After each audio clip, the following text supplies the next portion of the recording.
How's it going, everybody, with another video? Today we got signs you're chronologically online. Now, I don't really know what that means, so I guess we're going to find out. And I also want to see, if I'm chronologically online. But if you guys do enjoy, you can leave a like, subscribe to the channel. But also, join the Discord down in the description. I need some people on the server, so I will see you guys on there. But yeah, let's get into the video. Like and subscribe. What does it mean when somebody says that you're quote-unquote chronically online? I've heard this term going around for like the past 3 or 4 years. But in a nutshell, what I think sets the standard for being chronically online is now you are beyond the normal daily enjoyer of content on social media. You're basically just consumed by the internet. You spend your entire day on the internet. You're always in comment sections arguing with people. And of course, with social media getting... So I think it means like literally... You're not online. Online is on you. Sounds kind of freaky and doesn't make sense, but it's fire. So more and more advanced it's and a bar. Popular as the years go on, the amount of chronic internet users is only gonna get worse. Someone that is extremely chronically online. My roommate is chronologically on VR. He does not leave. He does not leave. This is the weekend that will be peak because he is currently gone. All love, but he never leaves it. It's like glued to his face. I'm surprised he doesn't have like an eye infection or something from looking into a screen 24/7, but it's pretty bad. Would fit all of these categories that I'm gonna go over. All right, let's see what categories we fit in. Guys, I definitely check some of these boxes to a degree. I use the internet more than the average person. I mean, after all, my job is to be on the internet and post videos about things that are happening online. There's no fancy title I can give it. I literally just doom scroll to find ideas, make a video, and then I post it. And honestly, to find videos that I react to, I kind of just scroll. I go 15 to 20 minutes, sometimes 10 minutes, depending on the day, and I'm like, I'm gonna post that day with that video. It's just easier. I mean, yeah, in the future, probably want to make different content, but I like doing this kind of stuff because I like watching YouTube videos, and I gotta express my goals. But for right now, I'm gonna stick with this. In the future, probably like gaming videos and streams and all that kind of stuff. But for now, we stick with this. Thing that I have definitely done, and honestly most of us probably have done it, is scrolling late hours before bed. Scrolling is this is our first box that we check off, and I bet half of the planet checks off this box. It is one of the most common things you do is you scroll on your phone at night right before bed. It's not good for your body. You should not be on your phone. I mean, I will own this. I'm on my phone almost every night, and I hate doing it. Like, honestly, I like being on it because it's fun, because the reels are funny and there's like Clash Royale and all that kind of stuff. But I wish I lived in a time that these, devices weren't controlling our everyday lives because it's just awful. I wish I was. Definitely something that we've all fallen victim to. I could live without it. I could live without it, honestly. It's just mainly for boredom. Like when you are literally not doing anything, it's good for that. Because that's the one thing it fills in your day. You should never. I hate this. Some of my friends are so glued that while we're watching a fucking movie, like in a movie theater, they're on it. Bro, you have this is what I always say. You have all the time in your life and all the time during the day to be on your phone. You are choosing the one time that you might be doing something that you don't typically do, and you're choosing to be on your phone. Let's say you're out doing some like fancy stuff with your parents. You're like going to some play or going to like a Broadway show, and someone's on their phone. You are wasting a once in a lifetime opportunity to be on your phone. That's crazy. It's during the day when you're trying to get your tasks done, or late at night when you're supposed to be sleeping. I know I should be getting a crisp 8 hours of sleep, but sometimes that just doesn't happen. And this one is all too familiar for me. I could sit down on the couch, scroll for a little bit, or at least I think it's a little bit, and then I check the time. It turns out that I had just wasted an hour scrolling. And I feel like this is a catalyst to my internet addiction 100%. Because to me, it feels like I'm on autopilot at this point with the scrolling. Because this exact same thing will happen to me when I'm trying to go to sleep at night. And then I'll realize that I'm in for a rough wake up in the morning. And I'm only estimated to get like 5 hours of sleep. I'll try to tell myself that, oh, I'm just trying to find topics by scrolling. But that's not true. You really think I'm sitting here finding topics?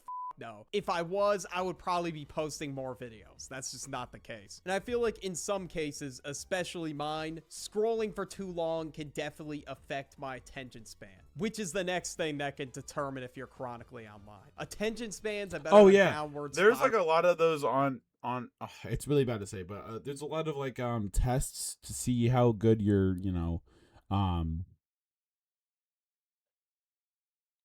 wow, I just lost all my train of thought. They test basically how long you can look at something, or your train of thought. Sorry, your train of thought. Okay, never mind. I literally just lost. But there's people who cannot sit through any long form video at all. It's one thing if you're not interested in the video and you click off, but it's another thing if you just don't even finish watching it because you're going back to scrolling. Short form content has almost completely been implemented. Yeah, that's probably the main reason why everyone's attention span is so bad. Especially since like YouTube Shorts, Instagram Reels, TikTok, all these videos that are making it a norm for people that actually go on the internet. It's now just insanely easy to, lose it. It's really bad. Attention span is like one of the worst things. I will say there's a lot of tests out there for attention span. I don't do too bad. I wish I did better, but I don't do as bad as like a lot of other people, which is good. Like I can stare at this camera for like maybe 10 minutes, maybe. I can't prove it. I'm not going to, but I probably can. Into every social media platform. So there's some people who can't even sit through a video that's more than 30 to 60 seconds. Hey, we sitting through videos all the time. I'm just saying. I might pause every couple every 10 to 20 seconds, but hey, we're watching videos, so which is hey, if you're watching my video right now, good job. You're passing that 30-second mark. Crazy. But obviously there are some factors that play into this. Like, does the video interest them? Like, if it feels mentally taxing to sit through the video, nobody's gonna sit through it. But overall, attention spans have definitely gotten worse. And I feel like this point is on the money for me. Before the internet really took over and I got my own phone, I feel like my attention span wasn't the greatest either. Like, I couldn't really focus in school. And I feel like that's also, with ADHD, that's not a lot of people's fault, especially for attention span. I remember before I even had my phone, I had a terrible attention span. It was bad. I always had to have something. Now, I have this. This shit honestly is better than having a phone. It's like a Nito Ice Cube, and I just do this in class. It kind of looks a little freaky, but if I like put it in the palm of my hand and I'm doing this, I can look into that professor's eyes and listen with all my might. So every word that's coming out of his mouth, it's going straight into my ear and out the other. Like following directions and reading comprehension, so it seemed like I already had a nerf on my attention span to begin with. And once I got introduced to the internet, I could say with 100% certainty that it got worse. Like, I cannot tell you the last thing that I watched while scrolling through Reels. I feel like I'm just consuming too much information to even retain what it is that I'm consuming. There ends up only being so much of it that I actually retain. And of course, we cannot forget screen time. I'm sure that we have all been okay. I'm gonna check it, and if I'll show you if it's atrocious or not. We're gonna pull it up. Yeah, that's pretty atrocious. That's pretty bad. My average is 5 hours. See, that's not like terrible, but yeah, that's not that good. That's not that good. Yeah, I used to have it worse. Looking at our screen time numbers before. Now, let's be real. Mostly everybody is glued to their phone in the modern day, but there is just a certain amount of phone usage that's unacceptable. Like, if you're putting up 20 hours of screen time, that's just wild. Oh, really? That's bad? Oh, I thought it was gonna be like 5 to 7 hours would be bad. Gotta do something about that, bro. But when it comes to let's see if 5 to 7 hours is bad. Adults who watch television for 5 hours or per day and increase risk of developing brain-related diseases. Adults who should limit themselves outside of work have less than 2 hours. What? Okay, all right, that's bad. What's the screen time for?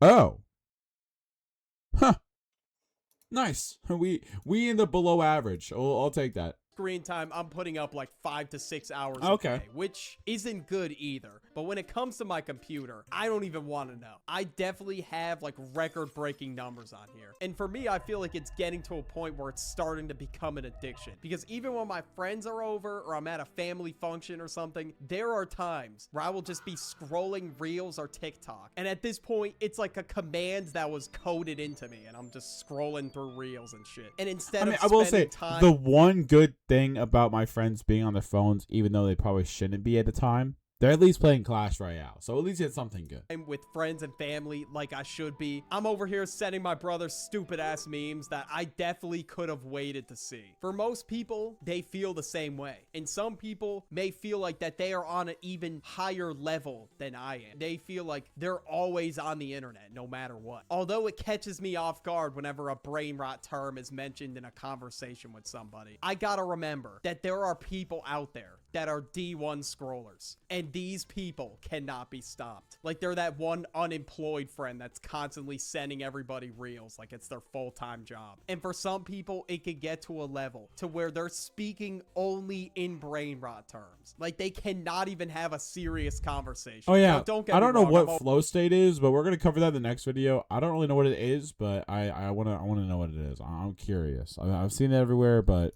always telling my friends like, yo, I'm fucking rage baiting you or whatever, but I can have a serious conversation with my friend. But there are some people out there that will throw brain rot words into every single conversation. Like at this point, you're 6-7 is dead though. I thank God it is, but oh my God, it used to be so bad. Now like when people say like 6-7, I remember my professor said literally like, oh yeah, I was in, Paris for like 6 or 7 months.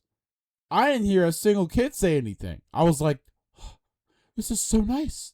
I'm so glad that we don't live in a time where 6-7 is popular anymore. It's so nice. It's so nice. definitely too far gone. Like this has got to be one of the most noticeable signs of somebody being chronically online. Like nobody that consumes the internet normally is going to be spamming these terms in real life. And obviously if it's on everybody's feed, it's going to come up.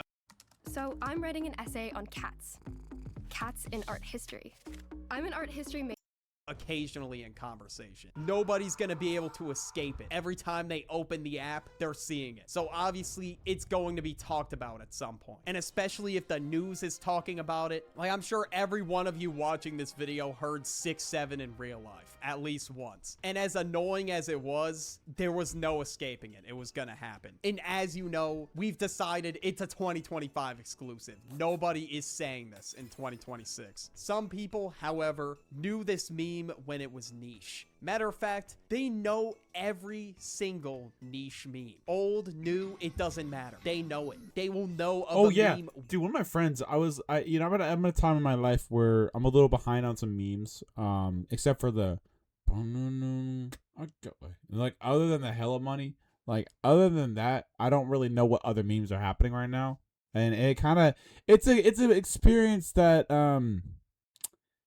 it's sad, but it's good. I'm getting out of it, but I'm not gonna be, probably talk about memes the next 10 years. It's kind of buns, but it's fire.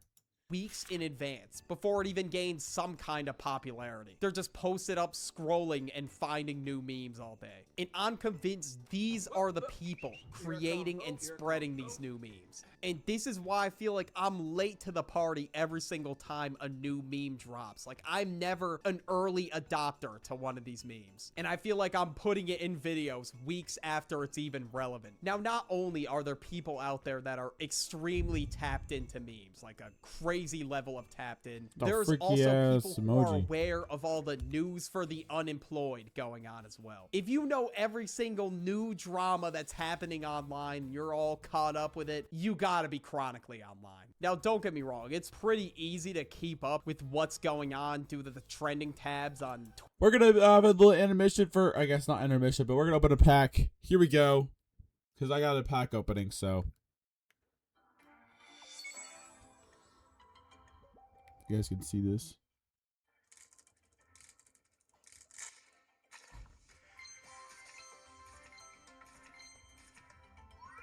Oh, huh. That ain't bad. Charizard Y. All right. Let's go. And that's not a new card, but it's still a cool card, so. Twitter and shit like that, but there's no reason to know every single detail of every single drama going on between celebrities, creators, music artists, whatever the case may be. I can't be bothered to keep up with them. Talk about Timothée Chalamet. Go watch Marty Supreme. That movie's fire. I just watched it. It And was a some good of the movie. quote-unquote situations that happen, they definitely could have been avoided. Like, there was no need for a beef between these celebrities or whoever. And in some cases, it could get to a point where people get so attached to a bunch of different people online, and they build what's called a parasocial relationship. Now, this is definitely one of the most concerning things to come out of the rise of internet addiction. And now, people have always had this weird idea of a relationship with a celebrity, but it's definitely been taken to new heights with social media. These dudes are convinced that they know these people in real life. They research them, they study them. It's concerning. It's become a whole thing where it's just borderline psycho obsession. With the rise of stan culture over the years, it's just kind of built chronically online fan bases, and it's only continuing to get worse. So people just look up things about certain people and then just think that they know them? I'm confused. One thing to be a fan of something, but once you get to that borderline stalker level, you gotta chill out. And sometimes there will be people that spend too much time watching this person or whatever. There will be dudes that just drop W's in Kai's chat. That's a good thing about me. I don't think I'm ever going to be at that level, so thank God. But I do have some people that like comments, and I've only met one person in the past when I did VR, and that was like a wholesome experience because the kid was like actually like a nice person, and he looked like he had nice parents. But 4/7. While he's not even live, they just spam W's for some reason. I don't even know why. And people can build a very unhealthy attachment, especially to streamers. I've seen this quite often with. And they try to find out every little detail about them, since they feel like they practically know them. And of course, as you know, yeah, this is very unhealthy. You shouldn't feel like you have to know every detail about your favorite streamer, celebrity, creator, whoever. And one of the most telling signs that somebody is chronically online is that they prioritize their time on the internet over their actual life. Like, they won't even take care of themselves. And instead of brushing their teeth in the morning or whatever, they'll just say, you know what, fuck it, I'm not brushing my teeth. I want to goon and doom scroll instead. And if you're at that point, yeah, bro, you're too far gone. yeah, you're honestly cooked. I think that's the end of the video, though. Yeah, it looks like there's this what was this? .com for it's just okay, it's advertisement. But if you guys did enjoy, leave a like, subscribe to the channel, and join the Discord down in the description. I'll be on there, and you guys can put recommendations. But as always, have a good one.